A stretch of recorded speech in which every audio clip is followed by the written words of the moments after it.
आवाज़ नहीं आ रही। मैं तहे दिल से स्वागत करता हूँ। कहाँ गई था, क्या हो गया?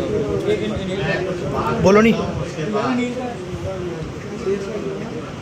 मुस्लिम मंच के नाम से आप जो भी पूछना चाहेंगे स्वागत की। थोड़ा पहलगाम की घटना मुखन यह है दरिंदगी की चरम सीमा।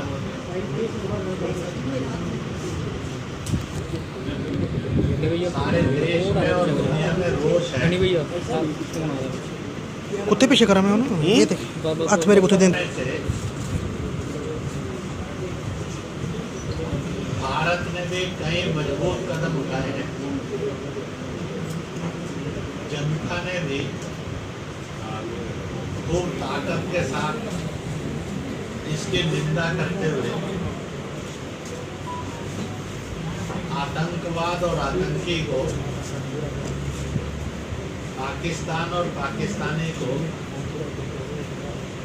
सबक सिखाने के लिए यार मेरा इधर आ रहा नहीं आ रहा। बोलिश भरपूर मांग भी की।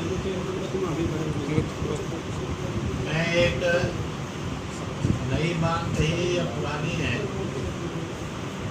जो आतंकवाद और आतंकी को सदा सबक सिखाने के लिए है, वो पहले आपके सामने कहता हूँ। सब लोग बोलते हैं, आप बोली हुई लिखी हुई बात को बताते हैं कि आतंकवादी का कोई मजहब और दीन नहीं होता, धर्म नहीं होता, वो तो शैतान की शक्ल होता है।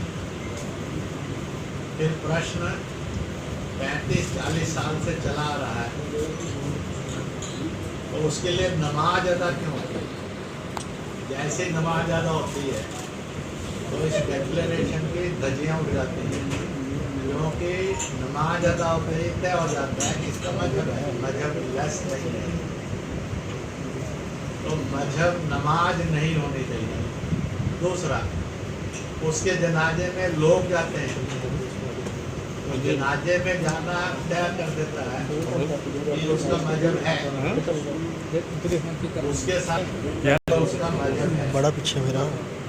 इसलिए आज अगर इस बात को लागू होना है तो जम्मू कश्मीर के और हिंदुस्तान के मुसलमानों ने पक्का तय कर लेना चाहिए, जब भी कोई आतंकवादी मरेगा, आतंकी घटना होगी, तो उसके लिए नमाज अदा नहीं होगी, क्योंकि उसका मजहब कोई नहीं।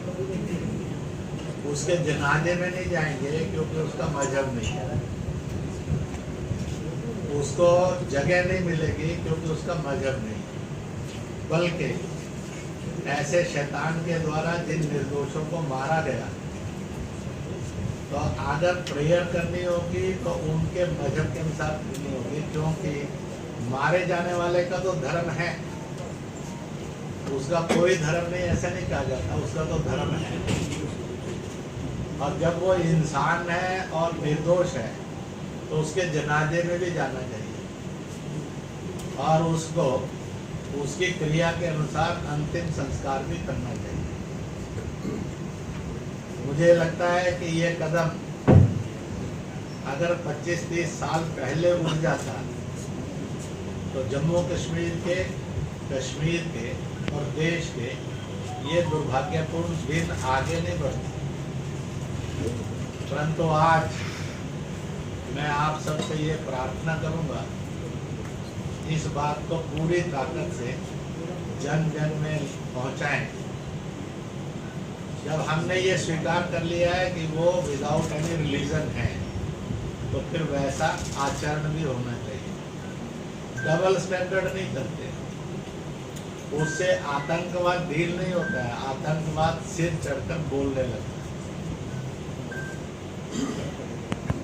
इसी के साथ साथ बाकी प्रश्न आप पूछेंगे तो उसके अनुसार मैं बोलता जाऊंगा। अभी तक किया कि नहीं किया, पर इस समय करना चाहिए। पहलगाम के अंदर जो भी ऐसी घटनाओं की शहादतें हैं, और पहलगाम की जो शहादतें हैं इनका एक स्मारक बनना चाहिए। इसलिए बनना चाहिए, जम्मू कश्मीर में पर्यटन के अंदर कश्मीर घाटी में हर साल करोड़ों करोड़ लोग, लाखों लाख लोग आते हैं। किसी एक पॉइंट पर सर्वाधिक जाते हैं, वो पहलगाम। जब वहाँ स्मारक होगा तो वो स्मारक पाकिस्तान की घिनौनी करतूतों को बोलेगा। वह स्मारक आतंकी और आतंकवाद के घिनौने चरित्र को बोलेगा।